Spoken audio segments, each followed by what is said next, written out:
الحمد لله رب العالمين والصلاة والسلام على خاتم النبيين أما بعد فأعوذ بالله من الشيطان الرجيم بسم الله الرحمن الرحيم الصلاة والسلام عليك يا رسول الله وعلى آلك وصحابك يا حبيب الله الصلاة والسلام عليك يا نبي الله وعلى آلك وصحابك يا نور الله۔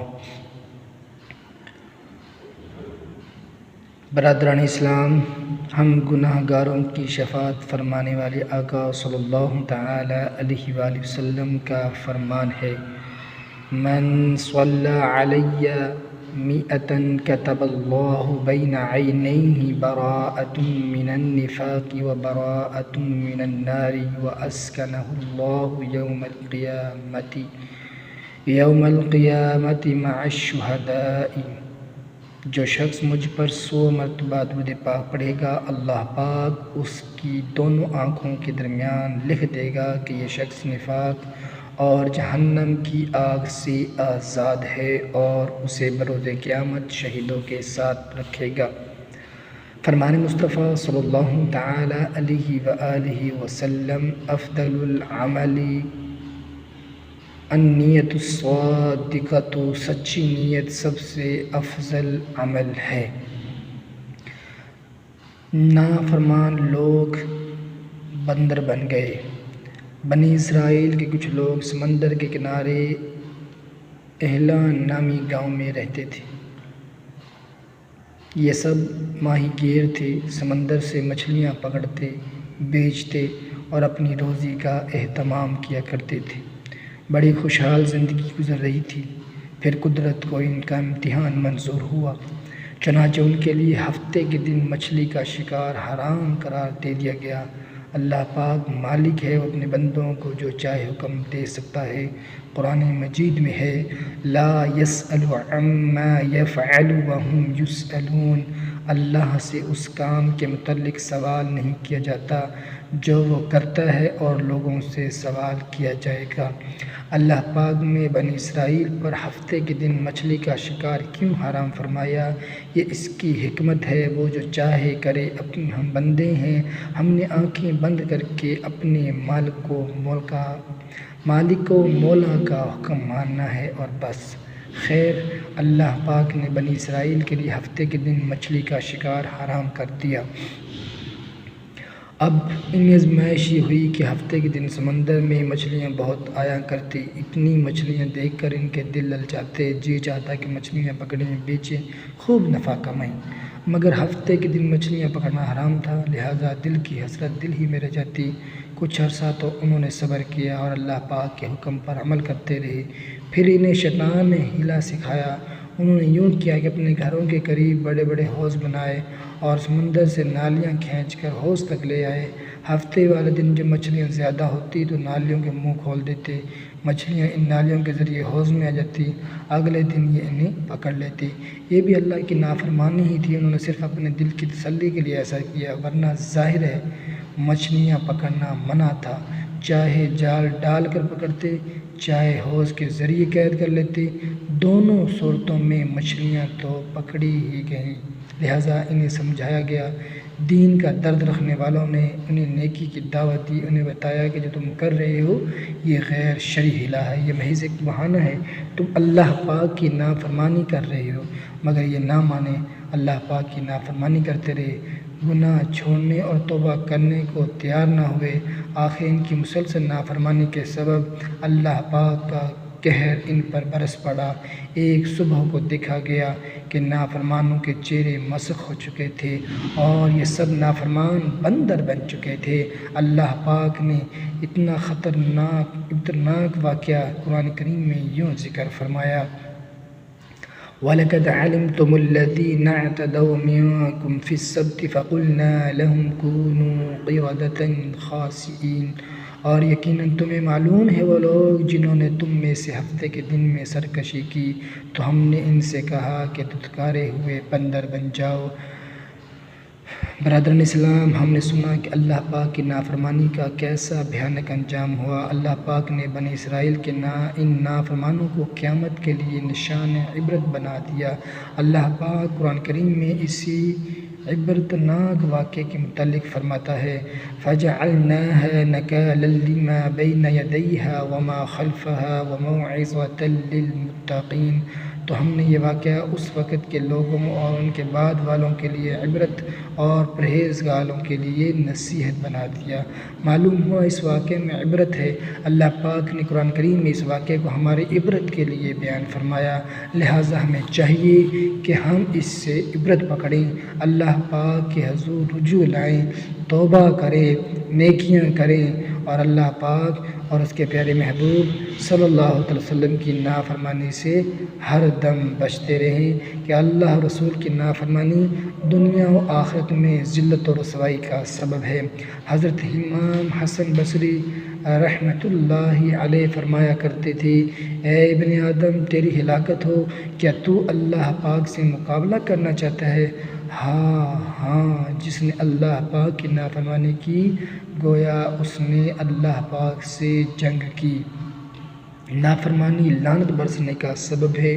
پارہ 6 سورہ مائدہ آیت نمبر 78 میں اللہ پاک ارشاد فرماتا ہے لعن الذین کفروا من بنی اسرائیل علی لسان داود وعیسی ابن مریم ذلک بما عصوا وکانوا یعتدون۔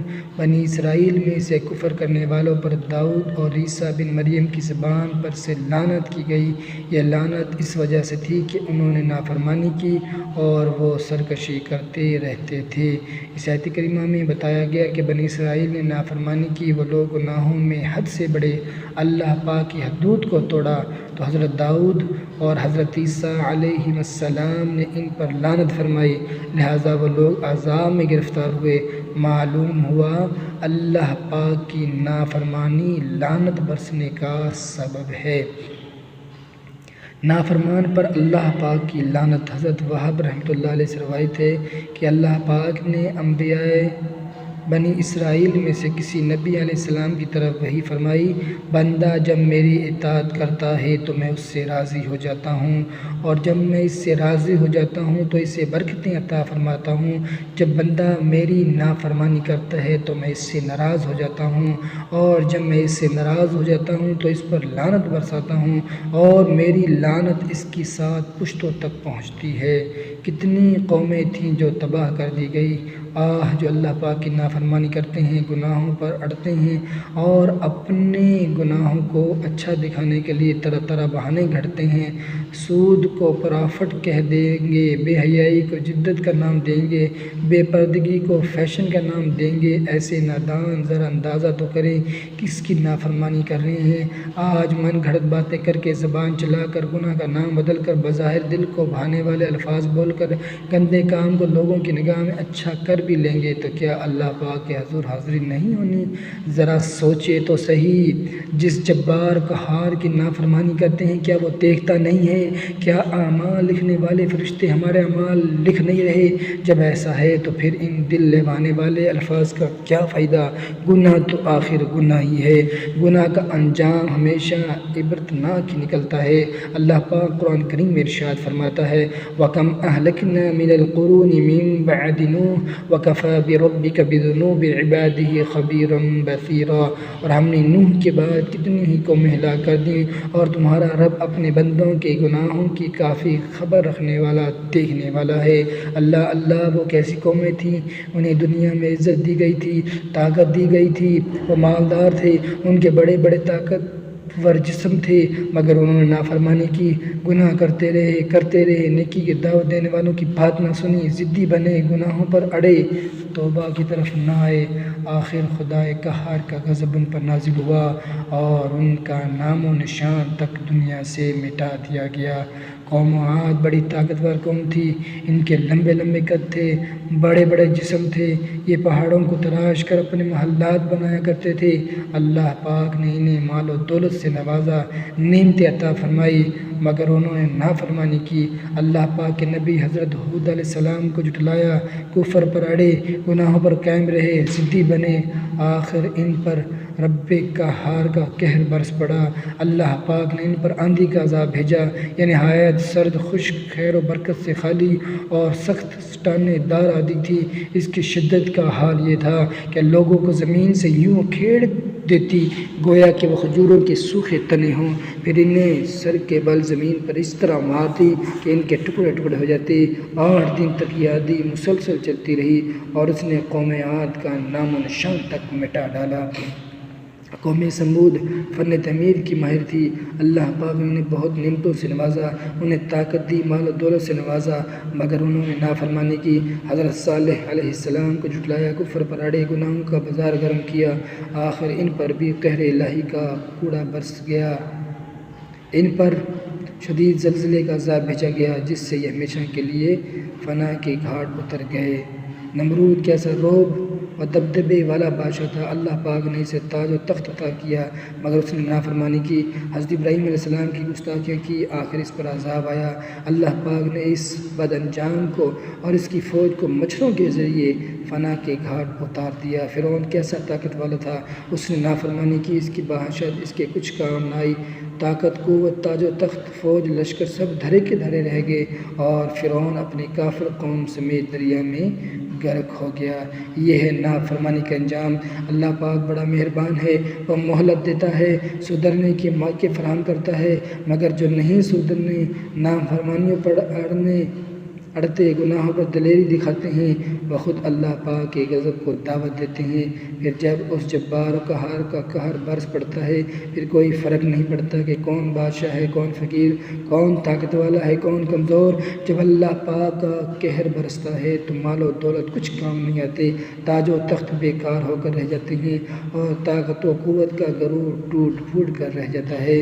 مگر افسوس برادران اسلام، ہم لوگ نہیں ڈرتے، قبر و آخرت کی فکر نہیں کرتے، شیطان کے جال میں پھنستے ہیں، دنیا کے پیچھے پیچھے چلتے ہیں، نفسانی خواہشات کے ہاتھوں مغلوب ہو کر اللہ پاک کی نافرمانی میں پڑتے اور قہر الہی کو دعوت دیتے ہیں۔ کاش ہم پچھلی قوموں کے عبرتناک انجام سے عبرت پکڑیں، کاش ہم اپنے رب کریم کے حضور جھک جائیں، نافرمانیوں سے باز آئیں، کاش ہمیں سچی توبہ کی توفیق مل جائے اور اللہ پاک اور اس کے پیارے محبوب صلی اللہ علیہ وسلم کے فرما بردار بندے بن جائیں۔ معزز سامعین، اللہ پاک کا فضل ہے، ہمارے پیارے آقا مکی مدنی مصطفیٰ صلی اللہ علیہ وسلم کا کرم ہے کہ اللہ پاک اپنے محبوب صلی اللہ تعالیٰ علیہ وسلم کے صدقے میں آپ کی امت کو رسوا نہیں کرتا۔ ہم گناہ بھی کرتے ہیں تو ہم پر پہلی قوموں کی طرح اجتماعی عذاب نہیں آتے، ہمارے چہرے نہیں بگاڑے جاتے، اس امت کو پہلی امتوں کی طرح بندر اور خنزیر نہیں بنایا جاتا، مگر یاد رکھیے اللہ پاک کی نافرمانی کا نتیجہ تو بہرحال نکلتا ہی ہے۔ علماء فرماتے ہیں گزشتہ امتوں کا عذاب جسمانی خسف و مسخ تھا، یعنی پہلی امتیں نافرمانی کرتی تو انہیں زمین میں دسا دیا جاتا تھا، ان کے چہرے بگاڑ دیے جاتے تھے، کوئی بندر بن جاتا، کوئی خنزیر بن جاتا تھا، لیکن اس امت کا عذاب روحانی خسف و مسخ ہے، پہلے جسم بدلتے تھے، اب دل بدل دیے جاتے ہیں۔ اللہ پاک قرآن کریم میں ارشاد فرماتا ہے وَنُقَلِّبُ أَفْئِدَتَهُمْ وَأَبْصَارَهُمْ، اور ہم ان کے دلوں اور ان کی آنکھوں کو پھیر دیں گے۔ اللہ پاک کی پناہ، اللہ پاک کی پناہ، کیسی عبرت کی بات ہے، گناہ کرنے سے اللہ رسول کی نافرمانی کے سبب دل الٹ دیے جاتے ہیں۔ حکیم الامت مفتی احمد یار خان نعیمی رحمۃ اللہ علیہ یہ آیت ذکر کر کے فرماتے ہیں دل بگڑنے کی 3 نشانیاں ہیں: اطاعت میں لذت نہ پانا، نمبر 2 گناہوں سے خوف نہ کرنا، نمبر 3 کسی کی موت سے عبرت نہ پکڑنا۔ ان تینوں نشانیوں کو سامنے رکھ کر ہم اپنے دل کی حالت پر ذرا غور کریں۔ آج ہماری حالت کچھ ایسی ہے، گناہوں میں ایسی لذت ملتی ہے کہ گھنٹوں کے گھنٹے گزر جاتے ہیں، احساس تک نہیں ہوتا۔ ہاں، نمازوں میں ہمارا دل نہیں لگتا، فضول کاموں میں مصروف ہوں تو وقت کی فکر ہی نہیں ہوتی، تلاوت کرنے بیٹھ ہی جائیں تو ادھر ادھر کی کام یاد آنے لگتے ہیں۔ رمضان مبارک تشریف لے آئے تو کبھی گرمی کا بہانہ، کبھی کام کاج کی فکر، روزے رکھنے کی طرف دل مائل ہی نہیں ہوتا، اور کسی کی موت سے عبرت پکڑنے کی حالت تو ایسی ہے کہ بعض دفعہ لوگ جنازہ گاہ میں کھڑے بھی کہہ کے لگا رہے ہوتے ہیں ہمارے دل کی نازک حالت، غفلت کے پردے، دل کی سیاہی۔ معزز سامعین، ہمیں فکر کرنی چاہیے کہیں ایسا تو نہیں کہ گناہوں کی نحوست ہمیں جگڑ چکی ہے، ہمارے دل الٹ دیے گئے ہیں اور ہمیں اس کا احساس تک نہیں ہے۔ حضرت منصور بن عمار رحمۃ اللہ علیہ فرماتے ہیں، میرا ایک دینی بھائی تھا، مجھ سے بڑی عقیدت رکھتا تھا، میری نگاہ میں بڑا عبادت گزار، تہجد پڑھنے والا، خوف خدا سے رونے والا تھا۔ ایک مرتبہ مجھے خبر ملی کہ میرا وہی دینی بھائی بیمار ہے اور بہت کمزور ہو چکا ہے۔ میں عیادت کے لیے اس کے گھر پہنچا، میں نے دیکھا کہ وہ گھر کے درمیان میں لیٹا ہے، اس کا چہرہ سیاہ اور آنکھیں نیلی ہو چکی ہیں۔ میں نے اس سے کہا، اے میرے بھائی، لا الہ الا اللہ کی کثرت کرو۔ اس نے اپنی آنکھیں کھولی، بڑی مشکل سے میری طرف دیکھا، پھر بے ہوش ہو گیا۔ میں نے دوبارہ اسے تلقین کی، اس بار اس نے آنکھیں کھولی، میری طرف دیکھا، پھر آنکھیں بند کر لی۔ اب میں نے ذرا سختی سے کہا، اگر تو نے کلمہ نہ پڑھا تو میں تجھے نہ غسل دوں گا، نہ کفن پہناؤں گا، نہ ہی تیرا جنازہ پڑھاؤں گا۔ یہ سن کر اس نے کہا، اے منصور، میرے اور کلمہ کے درمیان رکاوٹ کھڑی کر دی گئی ہے۔ میں نے کہا، لا حول ولا قوت، کہاں گئی وہ نمازیں، کہاں گئے وہ روزے، وہ تہجد اور راتوں کی باتیں؟ اس نے بڑی حسرت سے کہا، اے منصور، میں یہ سب کچھ اللہ پاک کی رضا کے لیے نہیں کرتا تھا، میں یہ باتیں دکھاوے کے لیے کرتا تھا۔ میری خواہش تھی کہ لوگ مجھے نمازی، روزے دار، تہجد گزار کہیں، میں دکھلاوے کے لیے ذکر بھی کیا کرتا تھا، مگر جب میں تنہائی میں ہوتا تو دروازہ بند کر لیتا، کپڑے اتار دیتا اور خوب شراب پیتا، اللہ پاک کی نافرمانیاں کیا کرتا تھا۔ پھر ایک بار یوں ہوا کہ میں سخت بیمار ہو گیا، مجھے بچنے کی امید ہی نہ رہی، چنانچہ میں نے قرآن کریم ہاتھ میں لیا اور تلاوت شروع کی۔ میں ایک ایک حرف پڑھتا ہوا سورہ یاسین شریف تک پہنچا تو میں نے دعا کی، اے اللہ پاک، اس قرآن عظیم کے صدقے مجھے شفا عطا فرمائے، میں آئندہ گناہ نہیں کروں گا۔ اللہ پاک نے قرآن مجید کی برکت سے مجھے شفا عطا فرمائی، مگر افسوس میں دوبارہ گناہوں میں مشغول ہو گیا۔ میں نے توبہ توڑ دی اور شیطان کے پیچھے چل پڑا۔ لمبے عرصے تک یہی سلسلہ رہا، پھر اچانک میں اسی بیماری میں مبتلا ہوا، میں نے موت کے سائے دیکھ لیے۔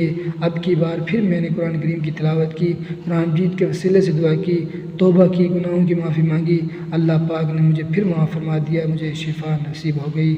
مگر میری نادانی، صحت کی نعمت ملتے ہی میں پھر سے خواہشات کے پیچھے چل پڑا، میں نے پھر سے گناہوں کی وادی میں قدم رکھا اور نافرمانیاں کر کے اللہ پاک کو ناراض کرتا رہا۔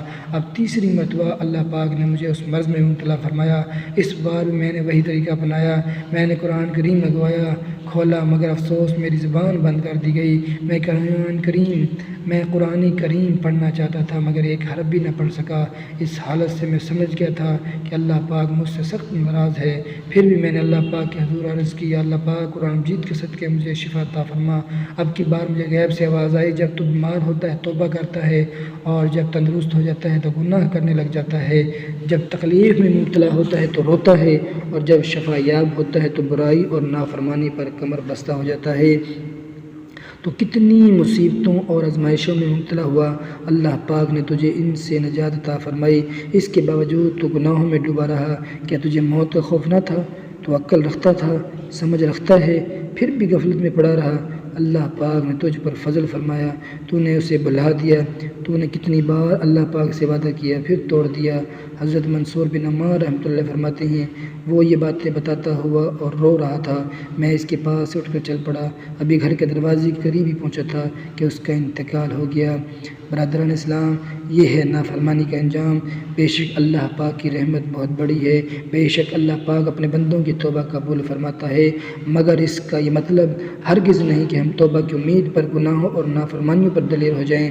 توبہ بہت اعلیٰ نیکی ہے مگر اس کی توفیق ہر ایک کو نہیں ملتی۔ بعض اوقات نافرمانیوں کے بوال کے طور پر دل الٹ دی جاتے ہیں، اللہ پاک کی لعنت برس جاتی ہے اور توبہ کی توفیق بھی نہیں ملتی۔ یوں بندہ بغیر توبہ کیے نافرمانیوں میں ڈوبا ہوا ہی موت کے گھاٹ اتر جاتا ہے۔ اللہ پاک ہمیں ایسی ذلت رسوائی سے بچائے، کاش سچی توبہ کی توفیق مل جائے۔ برادران اسلام، اللہ رسول کی نافرمانی ذلت رسوائی کا سبب ہے۔ جو بندہ اللہ پاک کی نافرمانیاں کرتا رہتا ہے، توبہ نہیں کرتا، اللہ پاک کی طرف رجوع نہیں لاتا، وہ اللہ پاک کی بارگاہ میں ذلیل و رسوا ہو جاتا ہے اور بارگاہ الہی میں اس کی کوئی وقت باقی نہیں رہتی۔ اور جو بندہ اللہ پاک کی بارگاہ میں ذلیل و رسوا ہو جائے، جس کی بارگاہ رب العزت میں کوئی وقت نہ رہے، اسے کہیں عزت نہیں ملتی۔ پارہ 17 سورہ حج آیت نمبر 18 میں ارشاد ہوتا ہے، وَمَن يُهِنِ اللَّهُ فَمَا لَهُ مِن مُّكْرِمٍ، اور جسے اللہ ذلیل کرے تو اسے کوئی عزت دینے والا نہیں۔ تفسیر صراط الجنان میں اس آیت کے تحت ہے معلوم ہوا کہ عزت و ناموری کسی قوم یا فرد کی میراث نہیں کہ کوئی بندہ چاہے کیسے ہی سیاہ کام کرتا پھرے، اپنا اعمال نامہ گناہوں سے بھر لے، اس کا کردار نافرمانیوں سے داغدار ہو، اس کے باوجود وہ عزت کے ساتھ زندگی گزارے گا۔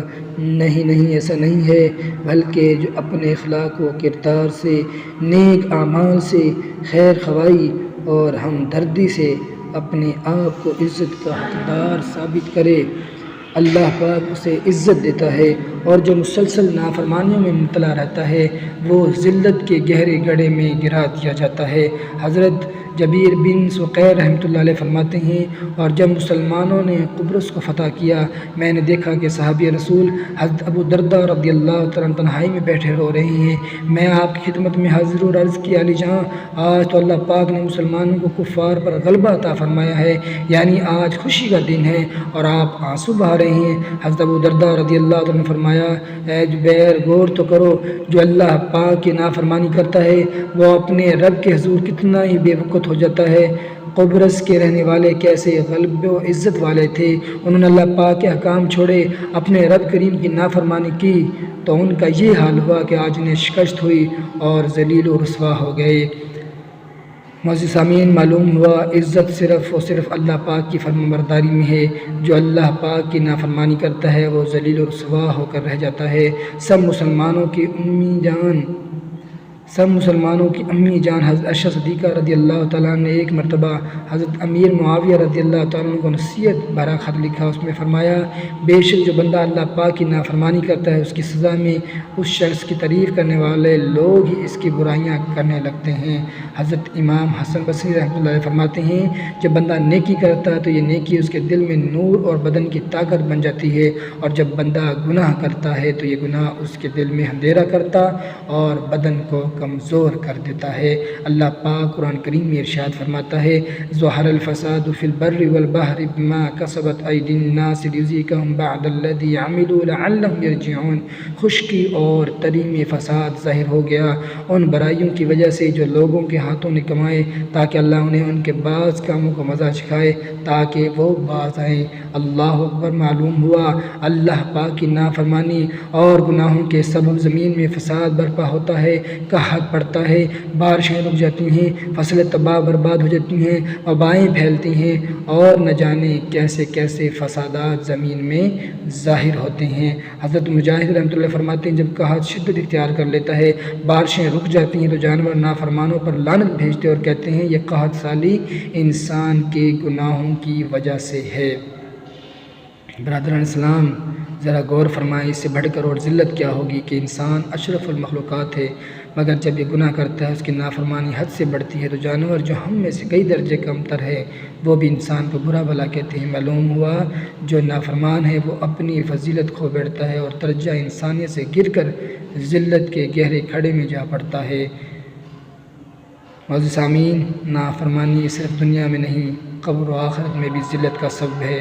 علامہ ابن حجر مکی رحمۃ اللہ فرماتے ہیں، جب میں چھوٹا تھا تو پابندی کے ساتھ اپنے والد صاحب کی قبر پر حاضری دیا کرتا اور قرآن پاک کی تلاوت کیا کرتا تھا۔ ایک مرتبہ رمضان مبارک میں نماز فجر کے فوراً بعد میں قبرستان گیا۔ اس وقت قبرستان میں میرے علاوہ کوئی نہ تھا۔ میں نے والد صاحب کی قبر کے پاس بیٹھ کر قرآن کریم کی تلاوت شروع کی۔ ابھی کچھ ہی دیر ہوئی تھی کہ اچانک مجھے رونے دھونے کی آواز سنائی دی۔ رونے والا بار بار آہ آہ کہہ رہا تھا۔ میں نے غور کیا تو یہ آواز قریب ہی ایک سفید چمکدار قبر سے آ رہی تھی۔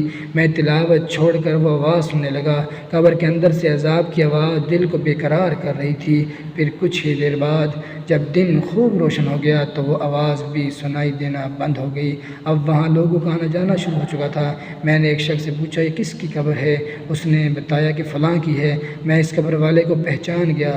میں نے اس قبر والے کو دیکھا تھا، وہ کثرت سے مسجد آتا جاتا تھا، نمازیں بر وقت ادا کرتا تھا، بے جگہ گفتگو سے پرہیز کرتا تھا، اس کے باوجود اسے قبر میں عذاب ہو رہا تھا۔ اس بات نے مجھ پر گہرا اثر ڈالا۔ چنانچہ میں نے اس کے بارے میں معلومات لی تو پتہ چلا کہ وہ نمازی آدمی ایک تاجر تھا۔ جب بوڑھا ہوا تو اس کے پاس مال کم رہ گیا، لہٰذا لالچ میں آ کر اس نے سود کا لین دین شروع کر دیا۔ شاید یہی وجہ ہے کہ وہ رمضان مبارک میں بھی ایسے دردناک عذاب سے دو چار تھا۔ اللہ اللہ، یہ ہے نافرمانی کا بھیانک انجام۔ وہ لوگ جو بظاہر نیک ہیں، نمازیں پڑھتے ہیں، روزے رکھتے ہیں، تلاوت بھی کرتے ہیں، مگر گناہوں میں بھی مصروف رہتے ہیں، چھپ کر تنہائی میں اللہ پاک کی نافرمانی کرتے ہیں، وہ اس سے عبرت پکڑیں۔ ذرا سوچیے تو صحیح، اگر یوں ہی گناہ کرتے کرتے قبر میں اتر گئے، اللہ نہ کرے اگر گناہوں پر گرفت ہو گئی، ہائے ہائے اگر عذاب مسلط کر دیا گیا، اگر سام بچھو نے کفن پھاڑ کر ہمارے جسم پر قبضہ جما لیا، قبریں کی دیواریں ملنے سے پسلیاں ٹوٹ پھوٹ کر ایک دوسرے میں پیوست ہو گئی، تو ہمارا کیا بنے گا؟